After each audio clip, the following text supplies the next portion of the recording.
Hey everyone, it's Ben Hardy here, and in today's we'll be comparing the Ford F-150 Platinum to the Chevy Silverado High Country and finally to the Ram 1500 Limited to see which luxury truck is best.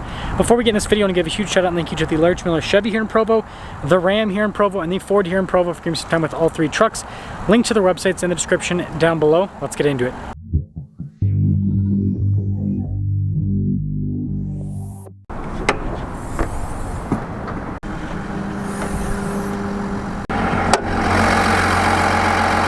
Powering the Ram is a twin-turbo 3-liter inline-6 that goes through an 8-speed automatic transmission. Fuel economy is 15 around 10, 21 on the highway, with power outputs being 540 horsepower and then 521 pound-feet of torque. Powering the Ford is a hybrid twin-turbo 3.5-liter V6 that goes through a 10-speed. Fuel economy with this is 22 around 10, 24 on the highway, with power outputs being 430 horsepower and then 570 pound-feet of torque. And then finally, powering the Chevy is a 3-liter inline-6 diesel that goes through a 10-speed. Fuel economy with this is 22 around 10, 26 on the highway, with power outputs being 305 horsepower and then 495 pound-feet of torque.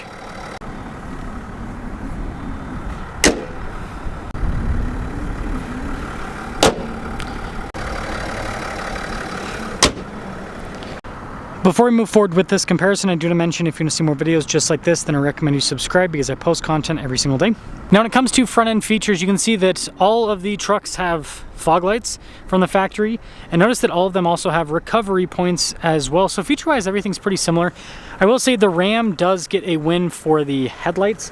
It's got the fanciest out of the bunch. I mean, on the surface they might not look to be that fancy, but they've got this cool kind of sequential turn on function. I don't know. Kind of cool looking, but yeah, the Ram's got that traditional luxury. You can also get the Ram completely blacked out. The Ford has the Platinum with everything blacked out, which kind of has a sporty look, and then the Chevy, you can see, has that traditional luxury just like the Ram with all the chrome on it. But there's the fronts. Now when it comes to wheel design, you can see the Ram's gone all out. I mean, look at the silver there on the top, and you can see the Ford is just completely blacked out. Notice the Ford doesn't have any fender flares, whereas the Ram does have fender flares. And look at all the badges here on the Ram and all of the chrome trim that's been added. Now the Chevy, I feel like has the most understated wheels of the bunch, but they're still nice looking. And then you got lots of badging, lots of chrome on the Chevy too. So here's the side profile with the Chevy. And then the Silverado has leaf springs, so kind of a traditional setup.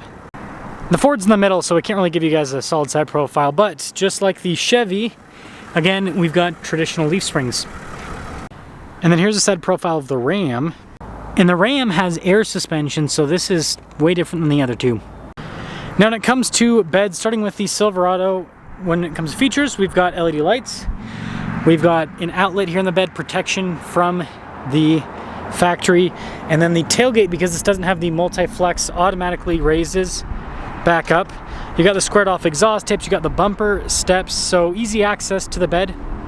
And then with the Ford, we've got all of the rulers here on the back. And then we've got the Pro Power on board, so extra outlets. We've got LED lights with the Ford. No bed liner though. Ford makes you pay up for that. Now this is actually power up, even though it has the fancy barn door tailgate. But notice it's very slow with the power up function. It'd be a lot quicker if you just did it manually. But anyways, yeah, it opens up like a barn door. A little bit of a different thing. And I almost forgot the rear end of the Ford. There's no bumper steps or anything like that, but the taillights, they look pretty cool. Now wrapping things up with the Ram, we've got protection here from the factory, LED lights. You'll notice that the bed space is the smallest out of the bunch, and that's because this has the Ram box cargo storage. So you've got this storage here on the sides, which definitely a nice setup. And then with the tailgate, you just pull it up a little bit and then it'll go up the rest of the way for you. Again, fancy taillights with like a sequential turn on function, dual outlet exhaust tips out the back. There's the Ram. Now when it comes to interior trim, really nice here with the Silverado. You got like wood trim, and then look at the seats in the High Country. They've got their own design all down the center. There's a little bit of storage, by the way, behind that. But yeah, I mean, this is pretty high quality looking. Tons of space, heated seats, USBs, vents, lots of headroom in the back of the Silverado. Popping right over to the Ford, instantly you can see that a little bit different with the trim, kind of going more for like soft touch rather than the rugged that you've got in the High Country. And that continues onto the seats. Really nice trim. These are the most comfortable seats out of the bunch, probably. Ram's pretty close, but legroom's good. We've got heated seats, you've got vents, we've got cup holders, we've got outlets, and again, great headroom. Now this leads us to the Ram. Definitely the nicest when it comes to the materials, I would say, and the style. The only thing I'll give Ram a little bit of a thing for is this cloth trim. Yeah, that's not it. But yeah, nice seats, tons of legroom just like the other two. Heated and ventilated seats, USBs, outlet, so the most features and reclining seats. And then you also have ice buckets. So I'd say the Ram has the most features.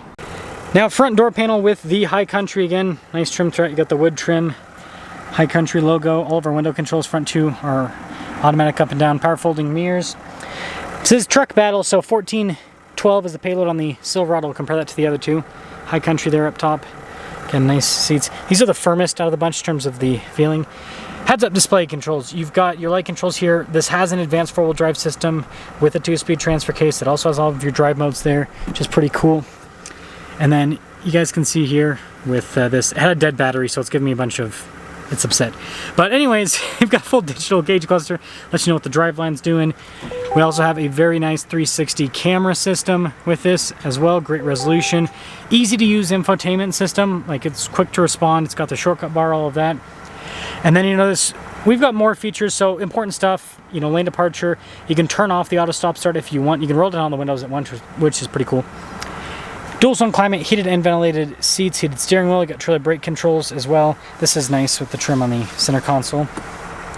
Wireless phone charging pad inside. We've got an outlet, some USBs, some nice wood trim, camera rear view mirror, and then we've got a sunroof. And this one has equipped stickers for $75,850. Taking a look at the Ford, nice materials here. Again, more soft touch rather than rugged like in the Chevy. Windows, both automatic for the front two. Power folding mirrors, memory seats. Payload on the Ford, $1298. Got the Platinum logo there. Really nice seats, very comfortable. All your light controls, pedal adjustment, all that's on the side. Getting in is pretty easy. Side steps are fixed with this, but you guys can see here, full digital gauge cluster just like the Silverado. We've got a 360 camera system. A little bit different in terms of the look, but still really nice setup. Easy to use infotainment system just like the Silverado. And then this, being a Platinum, probably has the massage seat function. There you go, look at that. Dual zone climate, heated and ventilated seats. Just like the Silverado, we also have an advanced four-wheel drive system. Manual locker. So it's selectable, which is a nice feature to have. With the Chevys, it's not selectable, just automatically locks when it thinks it needs to, if they have that equipped. It's called the G80. Shifter here in the center, you got the Platinum logo there on the center console. Good space, and this has the workbench, so it folds all the way out, too. See, you got double glove box, more of that nice trim in the dash. Heads-up display just like the Silverado. Regular rear view mirror, and then we've got a power sliding window. And this one stickers for $84,000 as equipped. This finally leads us to the Ram. Just like before, the front door panel is definitely the nicest with the materials. Again, automatic for the front two windows, power folding mirrors, massage seats, just like the Ford, blind spot monitoring. Payload capacity is 1,200 pounds. And then front seats are nice. Again, other than the cloth inserts, I'm not sure what that's all about. Pedal adjustments and everything on the side. Getting in's easy with those power side steps. Boom! So the gauge cluster fully digital, just like the other two. Heads-up display, just like the other two. And then I forgot to mention, all of these have adaptive cruise control with some sort of lane departure and everything. The Ram and the Ford are the best in terms of the steering assist. They don't have Blue Cruise, or not Blue Cruise, Super Cruise. Well, actually that High Country might have Super Cruise. I'll go double check.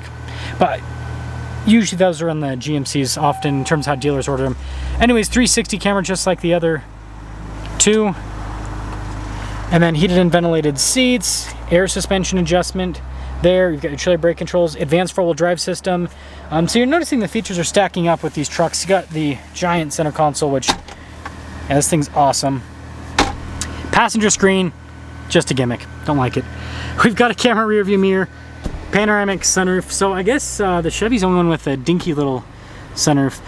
This one though is, well, here, let's just go look at the window sticker together. $88,880, yep, it's the most expensive. So with that being said, let's take all three of these trucks out and see which one drives the best. Oh, let's set off in this Chevy. If you guys are wondering why I had it running the whole time, Like I said, dead battery. So didn't want to have to, I brought the charger just in case, but I didn't want to have to deal with using it. So this does have Super Cruise. I am having a rough time with this comparison. The Ford has power side steps and this has Super Cruise. So sorry about that little brain mix up. Busy day today. Stupid stuff. Stupid busy. So you guys know I'm a big fan of the Duramax. It's got great low end torque, and again, trucks are not race cars, right? They're for towing, they're for hauling, they're for daily driving.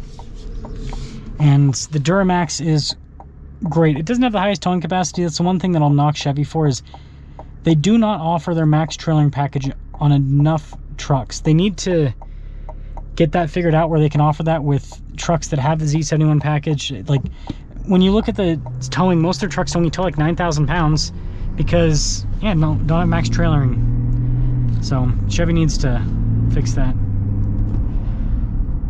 Smooth power, great sound too. I'm excited to test this powertrain out in the new Tahoe and Suburban. Still waiting for those to come in. They should be in sometime this year. But comfortable suspension. The thing that's not comfortable with this is the seats. They are hard. They're not the worst, but they definitely are very firm.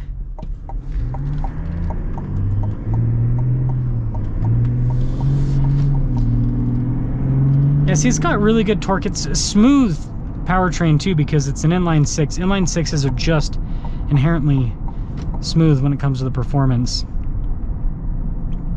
So, putting it all together, this truck drives really well. The only thing that I will knock GM for are the seats being a little bit firmer. I think they could soften those up a bit, at least on the high country, right, to make it more luxury. And props to them for still offering a diesel, right? That's really cool. And then the value, this is a solid value. It's for $10,000 less than the Ram, MSRP. So let's go pop into the Ram.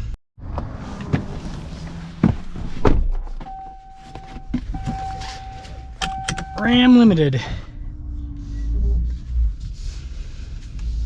Well, just like the Ford, we can get a massage, which is nice. Now, this truck is obviously the most expensive out of the bunch, and it does feel the most expensive. It's got, like I said, the nicest interior. It's got all the features, and it looks great. Like, it really is a premium truck.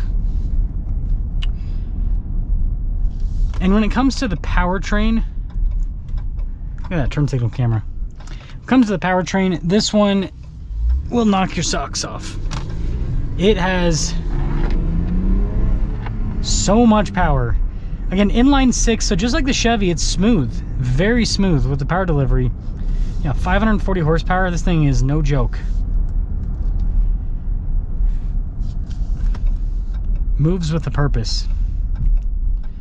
It moves with a purpose. Now, seats are definitely a lot more comfortable than the Chevys, that's for sure. But yeah, if we look at things objectively, Chevy's offering way more features for way less money. Or I shouldn't say more features, as many features, right? It's got a camera rear view mirror, it's got a great adaptive cruise control system, it's got all of that for less money. But with this, you're getting, again, if we just compare to the Chevy, a nicer interior, I think a nicer exterior style, air suspension, which is nice. You got a really solid powertrain in terms of the power figures and all of that. So there's just a lot to like about this. And the massage seat function's nice. You got to go up to a GMC to get massage seats with GM. This thing's a rocket ship, man. Just rips. Gotta love the turbo inline six power. It is quite impressive. That is guaranteed. Sorry, I'm gonna let this person pass here. But yeah, so the Ram drives well. Let's go pop into the Ford and then we will decide if the Ford does anything groundbreaking compared to the other two.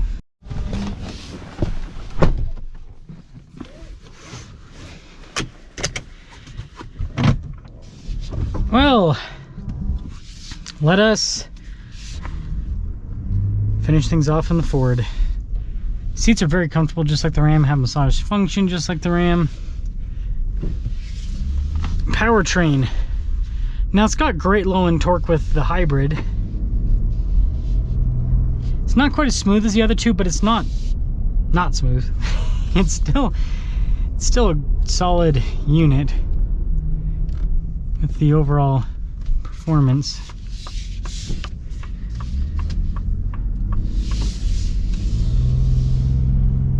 Yeah, it just doesn't quite have that same smooth delivery that you get, especially in the Ram, where it just keeps going, and then got that last little bit where it rips to red line and that inline six. It's pretty fun. I think the Ram has the most comfortable suspension out of the bunch, driving these all back to back, but the Ford's really comfortable and the Chevy's really comfortable too. They're all close, but yeah, Ram's definitely the best, and then probably followed by Ford and then Chevy. But I do like how the Chevy feels more solid and planted. Ford's kind of not bad, but doesn't have the same solid planted feel.